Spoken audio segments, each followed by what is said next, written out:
الله أكبر الله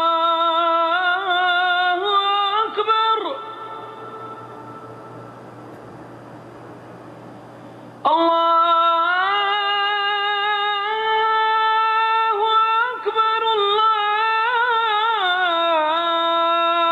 الله أكبر أشهد أن لا إله إلا الله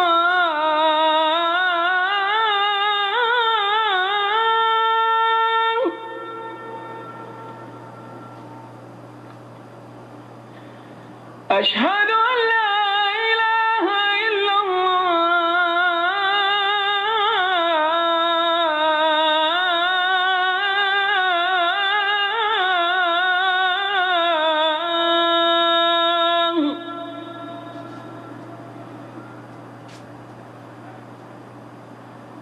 أشهد أن محمدا رسول الله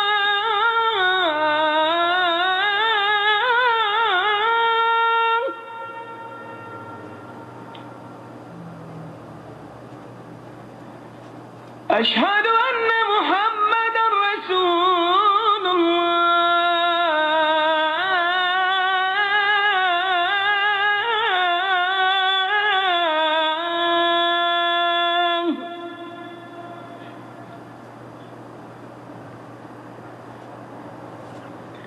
حي على الصلاة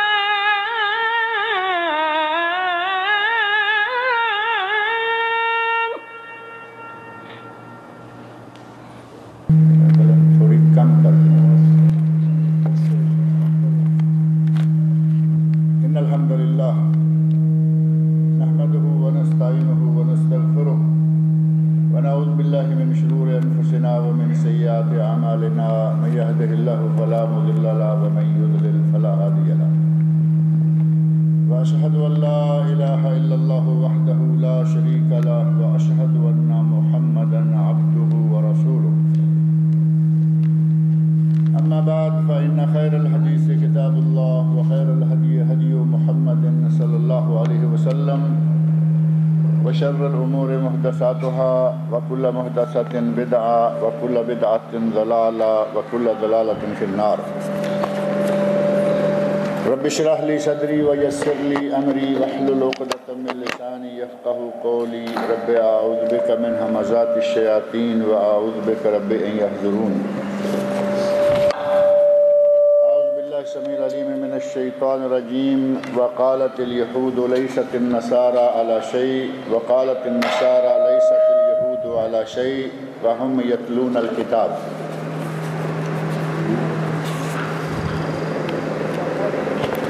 اللہ رب العزت نے جب سے حضرت آدم علیہ السلام کی تخلیق فرمائی تب سے ہی انسان اور شیطان کا آپس میں برابر مقابلہ چلتا آ رہا ہے، جیسا کہ پچھلے خطبہ جمعہ میں موضوع ہی پچھلے سے پچھلے میں یہی تھا کہ حق اور باطل کے مابین معرکہ کوئی آج کی بات نہیں، کوئی غزہ اور فلسطین اور اس کے مقابلہ میں اسرائیل، مسلمانوں کے مقابلہ میں یہود، یہ کوئی مقابلہ آج شروع نہیں ہوا، بلکہ یہ مقابلہ تب شروع ہو گیا جب اللہ رب العزت نے حضرت آدم علیہ السلام کی تخلیق فرمائی، فرشتوں کو حکم دیا کہ وہ سجدہ کریں آدم علیہ السلام کو،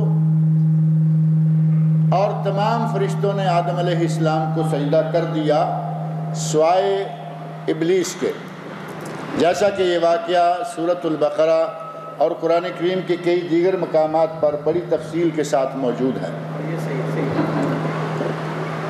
اللہ رب العزت نے ابلیس کے آدم علیہ السلام کو سجدہ نہ کرنے کی پاداش میں اسے جنت سے دھتکار کر نکال دیا، اور اس نے جنت سے نکلنے کے بعد کچھ قسمیں کھائیں۔ قسم کھائی کہ اے اللہ مجھے تیری عزت کی، مجھے تیرے جلال کی قسم ہے، رب بما اغویتنی لا ازینن لہم فی الارض ولا اغوینہم اجمعین الا عبادک منہم المخلصین۔ اے اللہ مجھے قسم ہے میں زمین میں جتنے تیرے بندے ہوں گے ان کو گمراہ کروں گا، ان کو میں بہکاؤں گا، ان کو بھٹکاؤں گا، ان کو راہ راست سے میں دور کرتا رہوں گا۔ یہ بات سورۃ الحجر آیت 39 اور 40 میں، اور یہی بات سورۃ الصاد آیت 82 اور 83 میں بھی آئی۔ شیطان نے خم ٹھونک کر کہہ دیا کہ اے اللہ ٹھیک ہے، اس آدم کی وجہ سے تو نے مجھے جنت سے نکالا، اس آدم کی وجہ سے میں تیری نظروں سے گر گیا، اس آدم کی وجہ سے میں دتکارا گیا ہوں، اب میرا اور اس آدم کا مقابلہ چلتا رہے گا۔ قسمیں کھائیں اور کہا کہ میں اس کو، اس کی اولاد کو بہکاؤں گا، بھٹکاؤں گا، اور قرآن کریم کے بعض مقامات پر اللہ رب العزت نے اس کی باتوں کو دہرایا، بتایا کہ میں انسان کے آگے سے پیچھے سے، اس کے دائیں سے بائیں سے، میں اس کو چاروں طرف سے گھیر کر ماروں گا، اور میں اسے تیرا شکر گزار بندہ نہیں بننے دوں گا۔ لیکن اللہ رب العزت نے کہا کہ جاؤ جو کر سکتے ہو کرو، جو میرے مخلص بندے ہیں ان کا تم کچھ نہیں بگاڑ سکو گے۔ اور الحمدللہ اللہ کی جماعت حزب اللہ، اللہ کی پارٹی قیامت تک قائم ہے، اور قائم چلی آ رہی ہے، قائم رہے گی۔ شیطان کی کوششیں کوئی کم نہیں ہیں، فتنے دنیا میں کوئی کم نہیں ہے، بلکہ دنیا فتنوں سے بھری ہوئی ہے۔ ان تمام فتنوں کے باوجود اللہ کے بندے موجود آ رہے، لیکن شیطان کی اس کوشش، شیطان کی اس سازش اور شیطان کے ان نعروں کے نتیجہ میں انسانوں میں دو جماعتیں ہو گئی، اولیاء الرحمن اور اولیاء الشیطان۔ ایک جماعت جس میں رحمان کے بندے، ایک جماعت جو حزب اللہ، ایک جماعت جو جماعت اسلامی، جماعت اسلامی جو آج بنی ہے، اور حزب اللہ بھی آج کراچی میں موجود ہے، میں ان کا نام نہیں لے رہا، یہ جماعتیں ابھی بنائی گئی ہیں۔ حزب اللہ جسے اللہ رب العزت نے اپنی جماعت قرار دیا ہے، جماعت اسلامی جو پورے اسلام کو لے کر چلنے والی اور پورے اسلام پر عمل کرنے والی جماعت ہے، یہ سیاسی جماعتیں نہیں۔ اللہ کی جماعت بھی موجود ہے اور شیطان کی جماعت بھی موجود ہے، اولیاء الرحمن بھی موجود ہیں، اولیاء الشیطان بھی موجود ہیں۔ شیطان کے اس کلمہ کے بعد اور اس کی کوششوں اور محنتوں کے نتیجہ میں ہوا یہ کہ دو جماعتیں بن گئیں، ایک جماعت اللہ کی اور ایک جماعت شیطان کی۔ اور وہ جماعت مختلف اوقات میں انبیاء کرام، ایک جماعت انبیاء کرام کے ساتھ لگی آئی، جنہوں نے انبیاء کو مانا، انبیاء کا کلمہ پڑھا، اللہ کی توحید کا اقرار کیا، اور ساتھ ہی انہوں نے اس نبی کو مان لیا جو شریعت لایا ہے، اس پر عمل کر لیا، یہ اللہ کی جماعت ہے۔ اور ساتھ ہی دوسری جماعت جس نے وقت کے نبی کو بھی نہیں مانا اور نہ ہی اللہ کی وحدانیت کا اقرار کیا، بلکہ اس نے اپنی مرضی پہ چلنا اور شیطان کی خواہشات کے مطابق عمل کرنا شروع کیے رکھا، وہ جماعت بھی قائم ہے۔ اور یہ دونوں جماعتیں مسلسل آ رہی۔ علامہ ابن تیمیہ رحمۃ اللہ علیہ کی ایک موٹی تصنیف ہے اولیاء الرحمن اور اولیاء الشیطان، الفرقان بین اولیاء الرحمن و اولیاء الشیطان، اس کا اردو ترجمہ بھی ہو چکا ہے۔ اللہ کے نیک بندے کون ہیں اور شیطان کے ساتھی یا اس کے چیلے کون ہیں، دونوں کے اوصاف، دونوں کی صفتیں، دونوں کی امتیازات، دونوں میں کیا کچھ پایا جاتا ہے، پوری تفصیل کے ساتھ علامہ ابن تیمیہ رحمۃ اللہ علیہ نے وہ چیزیں بیان فرما دی۔ اب ہمیں دیکھنا یہ ہے کہ شیطان کے چیلے، شیطان کی جماعتیں اس وقت دنیا میں موٹی موٹی کون سی، ان میں سے سب سے بڑی جماعت بنی اسرائیل، بنی اسرائیل جو اہل کتاب ہیں، یہودی ہیں اور عیسائی۔ گنتی کے اعتبار سے یہودی اس وقت ایک چھوٹا سا، بالکل چھوٹا سا گروپ ہے، لیکن سازشوں کے نتیجہ میں اور اپنے عقل و دماغ کے ساتھ کام لے کر مسلمانوں کو اذیت پہنچانے میں دنیا کا پہلے نمبر کا یہ گروہ ہے۔ آپ دیکھ رہے ہیں، پچھلے دنوں میں نے یہاں یہ بات ذکر کی تھی کہ دنیا میں مسلمانوں کے مقابلہ میں یہودی اتنے بھی نہیں جتنے آٹے میں نمک ہوتا ہے، لیکن مسلمانوں کو سب سے زیادہ اذیت اس وقت یہودی دے رہے ہیں۔ مسلمانوں کا قبلہ اول یہودی کے قبضہ میں، مسلمانوں پر ظلم و ستم یہودی کے ہاتھوں، آٹے میں نمک نہیں لیکن مسلمانوں کو وہ ناکوں چنے چبوا رہا ہے۔ اس کی آخر وجہ کیا ہے؟ پہلی وجہ یہ کہ ہم کمزور ہو گئے، مسلمان کمزور ہو گیا، مسلمانوں کے دلوں میں ایمان ختم ہو گیا، یا کم از کم ضعیف ہو گیا، کمزور ہو گیا۔ اور دوسری بڑی وجہ یہ ہے کہ مسلمانوں میں اتفاق نہیں رہا، مسلمان آپس میں لڑ رہے ہیں، گتھم گتھا ہیں، دست و گریبان ہیں، میں آپ کے خلاف، آپ میرے خلاف، یہ ملک اس ملک کے خلاف اور وہ ملک اس ملک کے خلاف۔ نہ مقامی سطح پر کسی قسم کا کوئی آپس میں اتفاق ہے اور نہ ہی عالمی سطح پر ہر اعتبار سے مقامی، ملکی، عالمی مسلمان آپس میں کٹے ہوئے ہیں، پھٹے ہوئے ہیں۔ نتیجہ یہ کہ ان کی کوئی طاقت نہیں رہی۔ ان کے مقابلہ میں آپ دیکھیں، چھوٹا سا ملک ہے، اپنی سازشوں کے نتیجہ میں اس نے عیسائیوں کو بھی اپنے ساتھ ملا رکھا ہے۔ قرآن کریم میں اللہ رب العزت نے بار بار بتایا کہ ان یہودیوں کا عیسائیوں کا آپس میں کوئی جوڑ نہیں۔ یہودیوں کے عقائد اور، عیسائیوں کے نظریات اور، ان کے نبی اور حضرت عیسیٰ علیہ السلام کو اللہ رب العزت نے جس وقت نبی بنایا تو اس وقت یہودیوں نے انکار کر دیا کہ یہ نبی نہیں ہو سکتے۔ عیسیٰ علیہ السلام کو یہودیوں نے ماننے سے انکار کیا، اور صرف انکار نہیں کیا بلکہ یہودیوں نے حضرت عیسیٰ علیہ السلام پر بڑے الزامات لگائے، کہا کہ یہ مجنون ہے، یہ مجنون ہے، پاگل ہے۔ اور یہ الزام تو آپ کو معلوم ہے کہ شر کی طاقتیں ہمیشہ نیک لوگوں کو الزام دیتی آئی ہیں، اور یہ الزام انبیاء کرام کو کسی ایک کو نہیں، انبیاء کے امام اور سردار حضرت محمد رسول اللہ صلی اللہ علیہ وسلم کو بھی دیا گیا۔ آپ کو بھی کہا گیا کہ یہ مجنون ہے، یہ ساحر ہے، جادوگر ہے، یہ فلاں ہے، یہ فلاں ہے۔ عیسائیوں کے نبی حضرت عیسیٰ علیہ السلام کو یہودیوں نے کہا کہ یہ ساحر ہے، یہ مجنون ہے، اور ایک انتہائی گھٹیا الزام یہ لگایا کہ یہ شہوانی آدمی ہے، یعنی شہوت پرست ہے عیسیٰ علیہ السلام۔ اور اسی پر بس نہیں، حضرت عیسیٰ علیہ السلام کی والدہ پر انتہائی گھنونا الزام لگا دیا، کہا کہ یہ نعوذ باللہ زانیہ عورت۔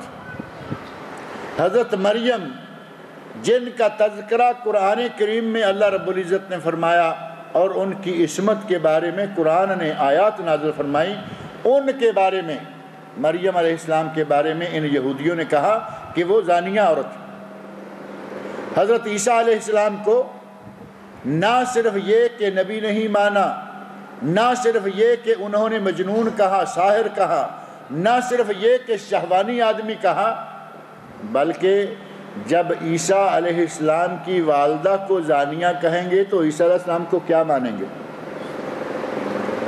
نعوذ باللہ اتنے گھٹیا الزامات یہودیوں نے عیسائیوں پر، عیسائیوں کے نبی پر، عیسائیوں کے نبی کی والدہ پر لگائے۔ ان کا آپس میں اس وقت سے لے کر برابر دشمنی کا ایک دونوں کا محاذ جو ہے وہ قائم ہے، لیکن آج کی موجودہ سیاست میں آپ دیکھ رہے ہیں، آج کل عیسائیوں کا، یہودیوں کا بڑا گٹھ جوڑ ہے، نہ ہندوؤں کے عقائد عیسائیوں سے ملتے ہیں، نہ یہودیوں کے عقائد عیسائیوں سے ملتے ہیں، نہ سکھوں کے عقائد یہودیوں سے ملتے ہیں۔ یہ جتنی جماعتیں، جتنے گروہ، جتنے بھی لوگ ہیں، ہر کسی کے اپنے اپنے عقائد اور اپنے اپنے نظریات ہیں، لیکن ان سب میں اکٹھ کب ہو جاتا ہے؟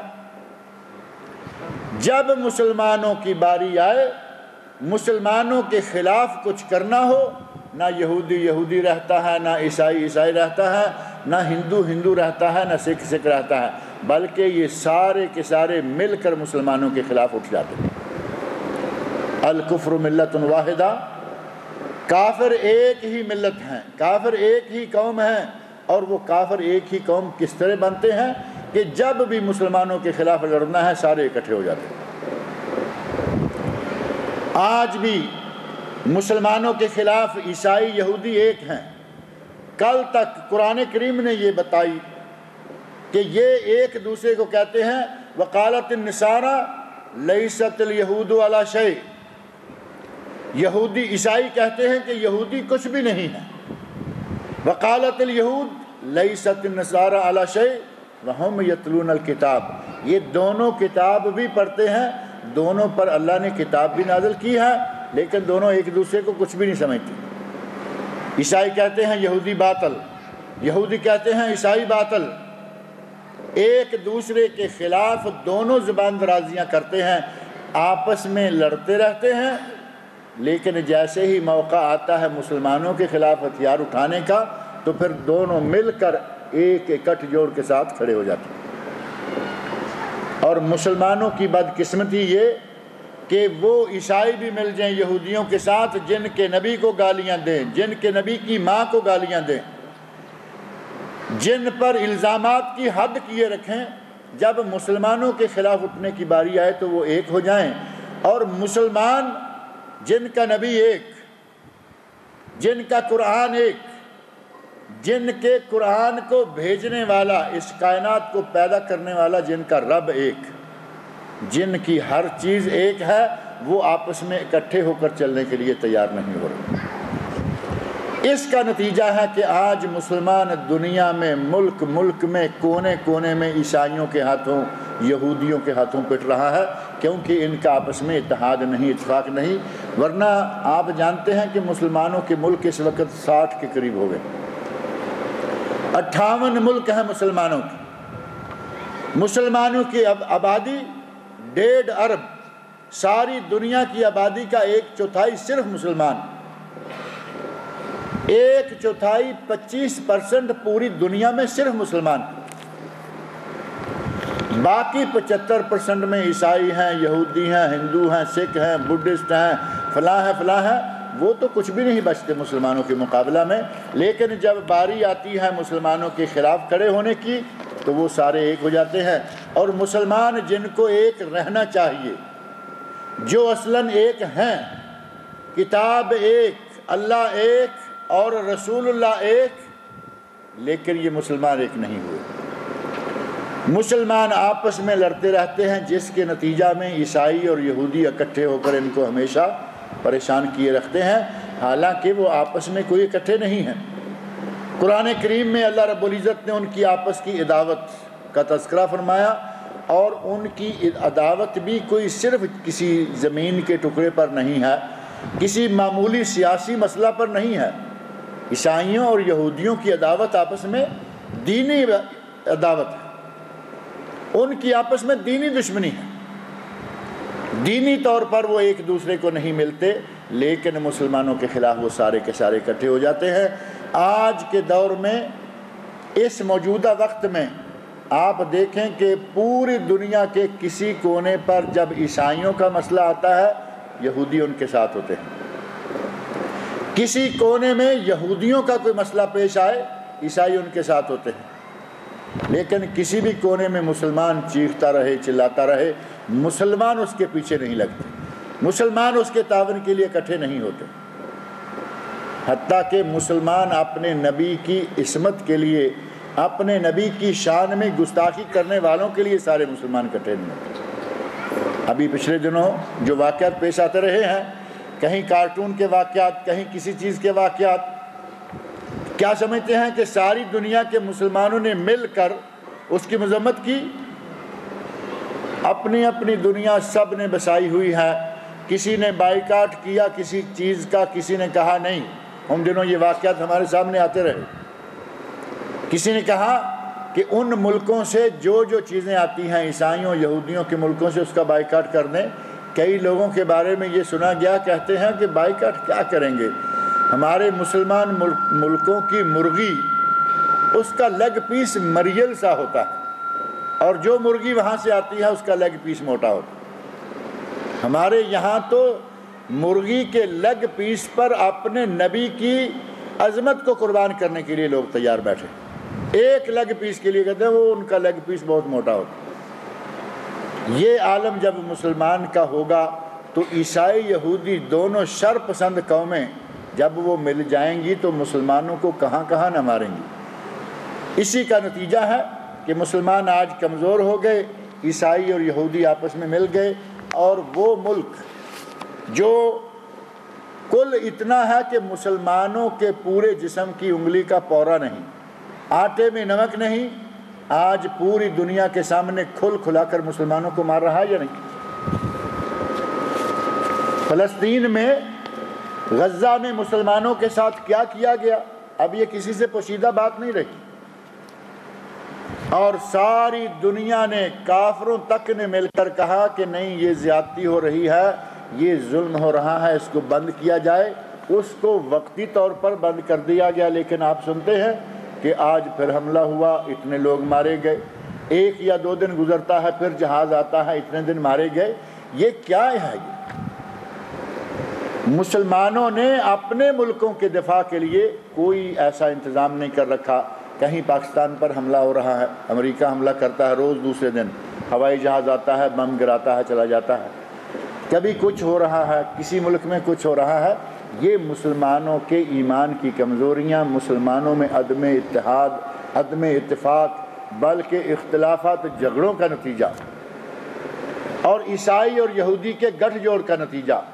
مسلمانوں کے خلاف وہ سارے ایک ہیں، وہ عیسائی ہوں، وہ یہودی ہوں، وہ سکھ ہوں، وہ ہندو ہوں. ہمیں اپنے آپ کو بچانے کے لیے، اپنے دین کے تحفظ کے لیے، اپنے اسلام کو بچانے کے لیے ہمیں یہ ضروری ہے کہ ہم مسلمان بھی ایک ہو جائیں، اور اپنے تمام ممالک کی جتنی قوتیں ہیں ان سب کو یکجا کریں. اور ایک مشورہ علماء کرام بھی دے رہے ہیں، بعض مسلمان قسم کے سیاستدان بھی دیتے آ رہے ہیں کہ جس طرح کافروں نے مسلمانوں کو ساتھ لگا کر ایک UNO بنائی ہوئی ہے، اس طرز کی صرف مسلمانوں کی اپنی ایک UNO ہونی چاہیے. کافروں نے مسلمانوں کو اپنے تمام ملکوں میں 58 ملکوں کا ایک ایک آدمی بیٹھا ہوا ہے، لیکن ان کی کثرت ہے، کوئی بھی معاملہ جس کو وہ حل کرانا چاہتے ہیں ان کافروں کے ووٹ زیادہ ہو جاتے ہیں، معاملہ حل ہوگی.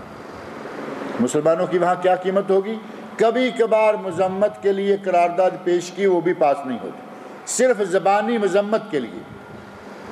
مسلمانوں کو چاہیے کہ یہ 58 ملک اپنا ایک پلیٹ فارم تیار کریں جس کا بالکل وہی کام ہو جو UNO کا ہے. جہاں کہیں کسی ملک میں مسلمانوں کو مسئلہ پیش آئے، یہ سارے ایک مٹھی ہو کر کافروں کا مقابلہ کرنے کے لیے تیار ہو جائیں. وہ دن دور نہیں انشاءاللہ العزیز، جس طرح کبھی مسلمان پہلے معزز و مکرم تھے، دوبارہ معزز و مکرم ہو جائیں گے. لیکن اگر ہم آپس میں گتم گتھا رہے، آپس میں ہی لڑتے رہے، تو یہودیوں نے جو بلاک بنایا ہے، آپ اندازہ کریں کہ اسرائیل چھوٹا سا ملک یہودیوں کا، اور اس کے ساتھ کون ہے، حلیف کون ہے؟ دنیا کا سب سے بڑا ملک، دنیا کا سب سے بڑا طاقتور ملک، لیکن وہ یہودی نہیں ہے. امریکہ یہودی نہیں ہے، وہ عیسائی ہیں، کرسچن ہیں، لیکن گٹھ جوڑ مسلمانوں کے خلاف بنا لیا ہے.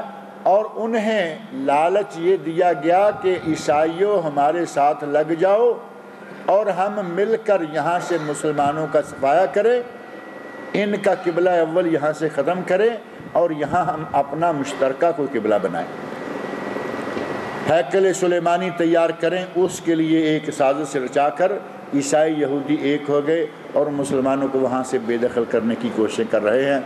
اللہ سے دعا ہے کہ مسلمانوں کو باہم مل کر چلنے کی توفیق عطا فرمائے۔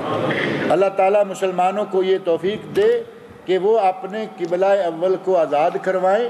اللہ رب العزت مسجد اقصیٰ کو مسلمانوں کو واپس عطا کرے اور مسلمانوں میں اتحاد و اتفاق پیدا کرے۔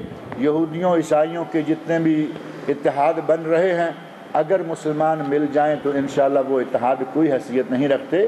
مسلمان تو 313 تھے تو انہوں نے پورا عالم کفر فتح کر لیا تھا۔ آج تو مسلمانوں کی تعداد ہی بے شمار ہے۔ اللہ رب العزت اسلام کی وہ عظمت رفتہ اسے واپس عطا فرمائے۔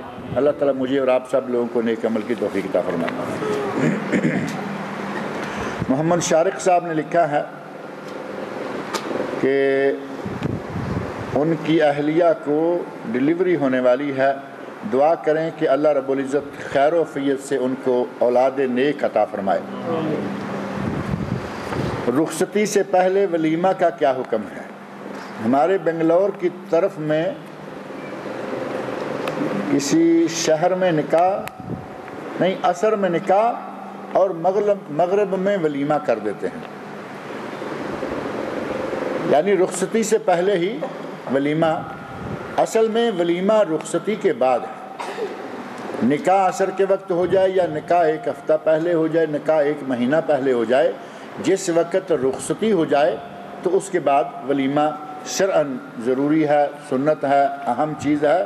لیکن عصر میں نکاح اور مغرب میں ولیمہ، تو اس کا مطلب یہ ہوا کہ لڑکی والے گھر میں ہی شاید ولیمہ بھی ہوتا ہوگا، تو وہ ولیمہ تو نہ ہوا۔ ولیمہ تو وہ ہے جو لڑکا کرے، اور نبی صلی اللہ علیہ وسلم نے ولیمہ کرنے کا باقاعدہ حکم دیا ہے۔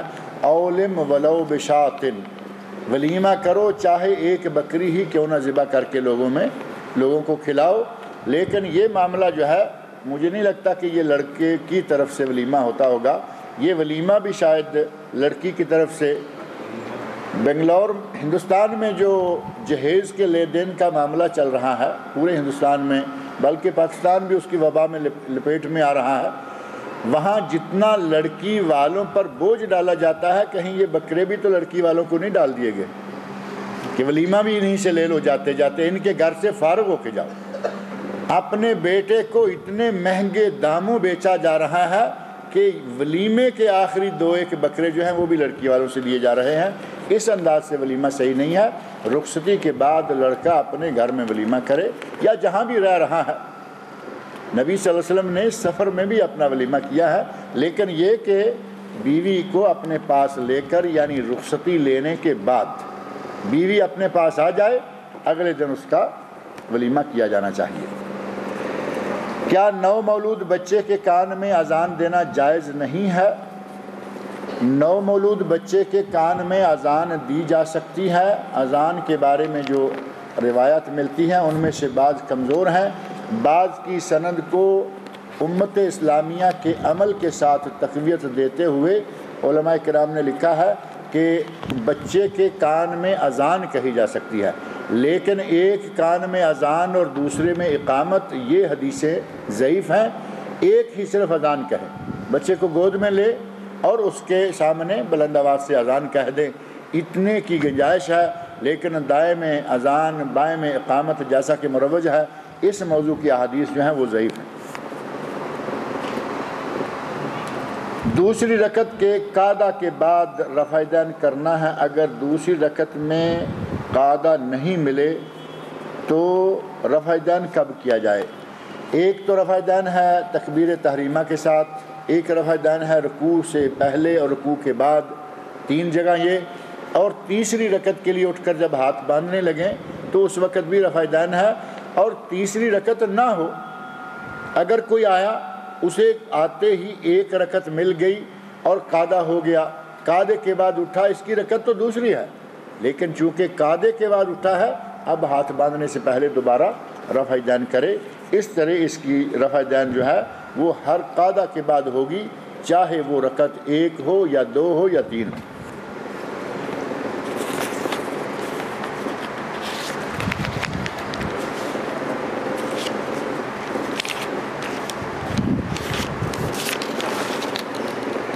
خواجہ شکیل جان صاحب نے لکھا ہے کہ ان کی ہمشیرہ کا ہارٹ کا آپریشن، دل کا آپریشن ہونے جا رہا ہے۔ دعا کریں کہ اللہ رب العزت ان کے آپریشن کو کامیاب کرے اور ان کو شفائے کاملہ و عاجلہ عطا فرمائے۔ بعض لوگ دعا کرتے ہوئے سجدے میں جاتے ہیں اور دعا کرتے ہیں پھر اٹھتے ہیں، یہ کیا عمل ہے؟ یعنی دعا کرتے ہوئے سجدہ میں جاتے ہیں اور پھر اٹھتے ہیں۔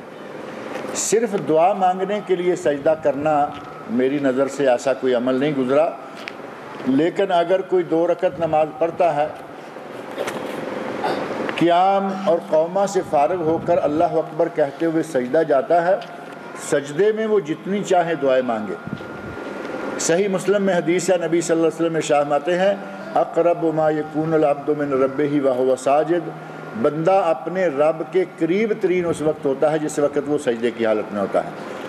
آپ نے ارشاد فرمایا کوشش کیا کرو کہ سجدے میں دعائیں مانگو، فَقَابِنٌ أَن يُسْتَجَابَ لِذَلِكَ، یہ وقت ہے، یہ موقع ہے کہ اللہ ان دعاؤں کو زیادہ قبول کرتا ہے۔ لہذا سجدے میں دعائیں کی جائیں، وہ سجدہ نفل کا ہو، وہ سجدہ فرض کا ہو، وہ سجدہ سنت کا ہو، وہ سجدہ وتر کا ہو، لیکن اکیلا سجدہ کرنا صرف دعا مانگنے کے لیے، اور پھر صرف دعا مانگنے کی بات نہیں ہوتی، بلکہ دیکھا گیا ہے کہ سجدہ دعا مانگنے کے لیے کرتے ہیں تو ہاتھوں کو بھی ایسے رکھا ہوا ہوتا ہے، یعنی بجائے اس کے کہ سجدہ یوں کیا جائے جو سجدے کا صحیح انداز ہے، مسنون طریقہ ہے، دعاؤں کو یوں رکھ کے درمیان میں سر رکھا ہوا اور سجدہ کر رہے ہیں۔ اگر دعا سجدہ میں کرنا ہے تو پھر 2 رکعتیں پڑھیے اور ان میں 4 سجدے آئیں گے، 4 سجدوں میں دعائیں کیجیے، اور سجدے کی مسنون شکل جو ہے وہ ہتھیلیوں کو زمین پر لگانا ہے، نہ کہ یہ انداز جو ہے۔ لہذا سنت پر عمل کرتے ہوئے اس انداز کو اختیار کیا جائے۔ آج منگنی ہو جانے کے بعد لڑکے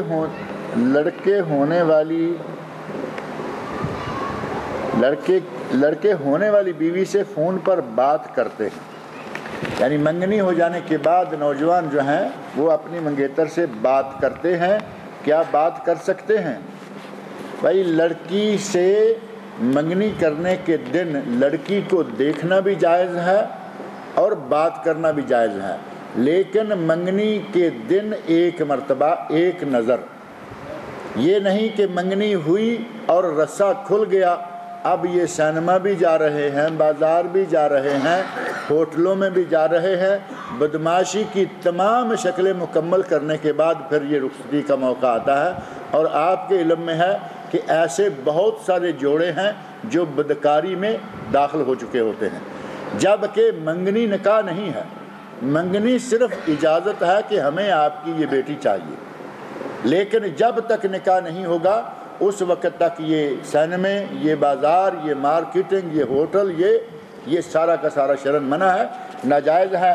یہ خالص غیر مسلموں کی، مغرب کی تہذیب ہے جو آج مسلمانوں میں داخل ہوتی جا رہی ہے۔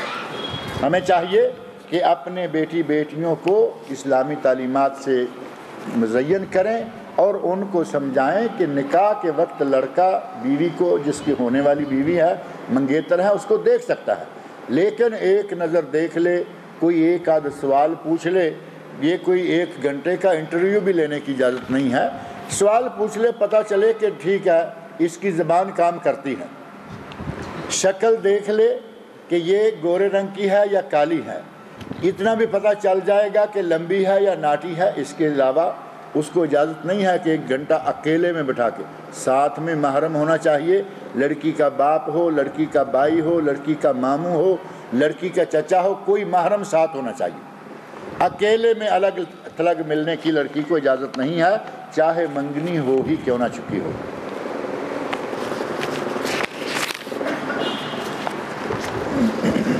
قاضی مظہر الدین صاحب نے لکھا ہے کہ میرے پڑوسی فیض نواز صاحب کے والد صاحب انتقال کر گئے ہیں، ان کے لیے دعا کریں کہ اللہ رب العزت ان کی مغفرت کرے، اللہ تعالیٰ ان کی بشری کوتاہیوں کو معاف کرے، اور اللہ تعالیٰ ان کو جنت الفردوس میں اعلیٰ مقام عطا فرمائے۔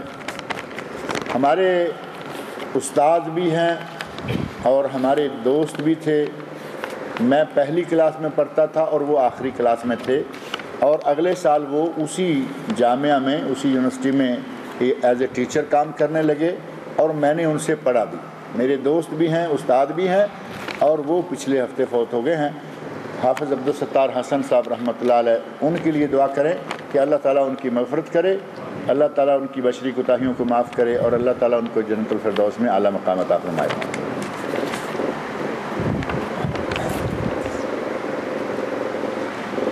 کہتے ہیں میں نے اللہ سے سچی توبہ کیا اور دل میں یہ پختہ عزم کیا کہ آئندہ گناہ نہیں کروں گا۔ دو تین تک توبہ کا اثر رہتا ہے۔ یہ 2-3 دن نہیں آگے لکھا، نہ 2-3 مہینے لکھا ہے، نہ سال لکھا ہے، 2-3 لکھ کر آگے کچھ لکھ کر پھر کاٹ دیا ہے کہ پتہ نہیں یہ 2-3 دن اثر رہتا ہے توبہ کا، یا 2-3 ہفتے یا مہینے یا سال، بہرحال جب تک اثر رہتا ہے کہتے ہیں اس کے بعد پھر گناہ ہو جاتا ہے۔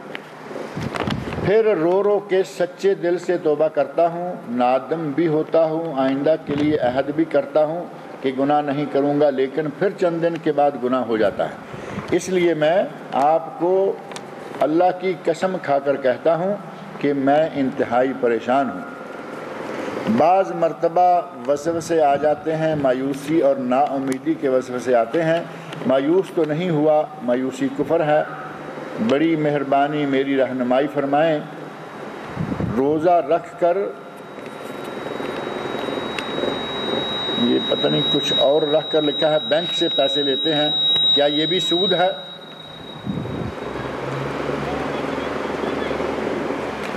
بہرصورت بینک سے پیسے، بینک سے ادھار لینا اور اس پر 10, 12, 15% جو دیا جاتا ہے وہ سود ہے، وہ تو آپ سمجھتے ہیں، اور وہاں کیا رکھ کر وہ لیتے ہیں وہ میں نہیں سمجھا۔ جہاں تک تعلق ہے ان کا کہ میں توبہ کرتا ہوں اور پھر مجھ سے گناہ ہو جاتا ہے، یہ بشری کوتاہی ہے۔ اس میں ظاہر ہے کہ آئندہ مزید اپنے آپ کو مضبوط کرنے کی کوشش کریں۔ انسان سے کوتاہی ہو جاتی ہے، اللہ کے گھر سے مایوس نہیں ہونا چاہیے، اور اللہ رب العزت توبہ بھی قبول کرتا ہے۔ نبی صلی اللہ علیہ وسلم ارشاد فرماتے ہیں کہ اللہ اس وقت تک توبہ قبول کرتا رہتا ہے بندے کی جب تک کہ اس کے گلے سے روح آخری دم پھڑک کر نکلنے والی نہ ہو۔ ما لم یغرغر، توبہ کا دروازہ کھلا رہتا ہے جب تک کہ بندے کا غرغرہ شروع نہ ہو جائے۔ اور یہ غرغرہ کب شروع ہوتا ہے؟ جب آدمی مرنے کے قریب ہو جائے، سانسیں اکھڑ جائیں اور گلے سے وہ آواز آنے لگے جو عموماً ہمارے لوگ کہتے ہیں کہ بس اب معاملہ ختم ہو گیا، اس کی سانسیں اس کے اپنے قابو میں نہیں رہیں۔ اس وقت تک اگر کسی کو ہوش آ جائے اور وہ اپنے کسی گناہ کی، کسی خطا کی توبہ کرے تو اللہ رب العزت اپنے بندوں کی اس وقت تک توبہ قبول کرتا ہے۔ اور اسی طرح توبہ کے لیے، قبولیت کے لیے وقت ہے کہ جب تک سورج مغرب سے طلوع نہیں ہوگا۔ سورج مشرق سے طلوع ہوتا ہے اور مغرب میں غروب ہوتا ہے، قیامت کے دن مغرب سے طلوع ہوگا، واپس آئے گا، اس دن تک اللہ رب العزت اپنے بندوں کی توبہ کو قبول کرتا رہتا ہے۔ اور توبہ کرنے والا مخلص ہو کر جب توبہ کرے اللہ توبہ قبول کرتا ہے۔ بنی اسرائیل کے اس آدمی کا واقعہ تو آپ کے علم میں ہے، 99 آدمیوں کو قتل کر دیا، 99 قتل کیے، مرڈر، اور اللہ رب العزت نے دل میں توبہ کا شوق پیدا کیا کہ میں یہ گناہ چھوڑ دوں۔ توبہ کرنے کی نیت سے کسی عالم کے پاس گیا اور جا کر کہا کہ میں توبہ قبول کرنا چاہتا ہوں۔ کیا گناہ ہوا؟ 99 قتل ہو گئے۔ وہ گرم دماغ قسم کے مولانا تھے، گرمی میں آ کے فوراً کہہ دیا کہ 99 گناہ کر دیے، اب توبہ کرنے، گلے پڑ گئے اس بیچارے کے۔ اب عالم کو بھی تو علم کے ساتھ حلم بھی ہونا چاہیے۔ گناہ گار نے اپنے گناہ کا اعتراف کر لیا، اب اس کے اوپر آدمی چڑھ جائے کہ تم نے یہ ایسا کیا کیوں؟ ہو چکا، 99 قتل کیے ہیں، ہو چکے، اب وہ توبہ کرنے کے لیے آیا ہے، اور آپ ڈنڈا اٹھا لیں کہ وہ کیے کیوں تھے۔ آپ یہاں قاضی نہیں ہیں، آپ یہاں صرف اس کے لیے سوال کا جواب دیں، مفتی کا رول ادا کریں، اپنے آپ کو جلاد یا قاضی نہ بنا لیں۔ کہا کہ کیا ہوا؟ آدمی نے کہا 99 قتل ہو گئے ہیں۔ یہ آدمی گرم سرد بولا اس نے سوچا کہ چلیں 99 تو ہو چکے ہیں، اب سینچری پوری کرنے دو، اس کی بھی گردن کاٹ کے اتار دو۔ اور پھر آگے کسی اور کے پاس گیا، دوسرا عالم صاحب علم تھا اور ساتھ ہی حلیم تھا، صاحب علم تھا۔ اس آدمی نے جیسے ہی سنا کہ اس آدمی نے 99 کی بجائے 100 قتل پورے کر لیے ہیں اور اب یہ توبہ کرنا چاہتا ہے، اس نے کہا کہ اللہ کے توبہ کے دروازے کھلیں۔ جب بھی کوئی نیک نیتی سے پورے خلوص کے ساتھ اپنے پہلے گناہوں پر شرمسار ہو کر، نادم ہو کر، شرمندہ ہو کر آئندہ نہ کرنے کا عہد کر کے توبہ کرتا ہے، اللہ اس کی توبہ قبول کرتا ہے، چاہے کوئی وقت ہو، کوئی دن ہو، کتنے گناہ کر چکا۔ وہ مشہور واقعہ ہے، صحیح بخاری و مسلم کی حدیث میں موجود ہے۔ تو توبہ کرنے کے بعد اگر پھر کبھی گناہ ہو جاتا ہے تو پھر توبہ کیجئے، کوشش کیجئے کہ توبہ کرنے کے بعد وہ گناہ نہ ہو، لیکن اگر کبھی ہو جائے تو اللہ کے گھر سے مایوس نہ ہوجئے۔ اب یہ تو نہیں ہے کہ جس وقت گناہ کرنے لگیں تو یہ باقاعدہ پلاننگ ہو کہ توبہ تو کرتا ہوں لیکن جب دوبارہ جی چاہا تو یہ کروں گا، تو یہ توبہ تو نہ ہوئی نا۔ یہ تو اپنے لیے توبہ میں بھی چور دروازہ بنا کر اس کے بعد توبہ کر رہا ہے، گویا کہ اللہ کے ساتھ یہ شرط لگا رہا ہے کہ میں اب تو ٹھیک ہے توبہ کر رہا ہوں لیکن مجھے یہ کام پھر کرنا پڑے گا، کروں گا۔ یہ نہ ہو، اپنے دل میں عزم، اپنے دل میں قوت پیدا کریں کہ مجھ سے یہ گناہ ہو رہا ہے، ہوتا آ رہا ہے، آج توبہ کرتا ہوں، میں دوبارہ یہ گناہ نہیں کروں گا۔ لیکن اگر کبھی پھر ہو جائے تو اللہ غفور رحیم ہے، وہ توبہ کو قبول کرتا ہے۔ اللہ رب العزت مجھے اور آپ سب لوگوں کو نیک عمل کی توفیق عطا فرمائے۔ یہ ایک پرچی رہ گئی ہے، اس میں 2 سوال ہیں، انشاءاللہ العزیز اگلے جمعہ میں ان کے جوابات دیں گے۔ اللہ تعالیٰ مجھے اور آپ سب لوگوں کو نیک عمل کی توفیق عطا فرمائے۔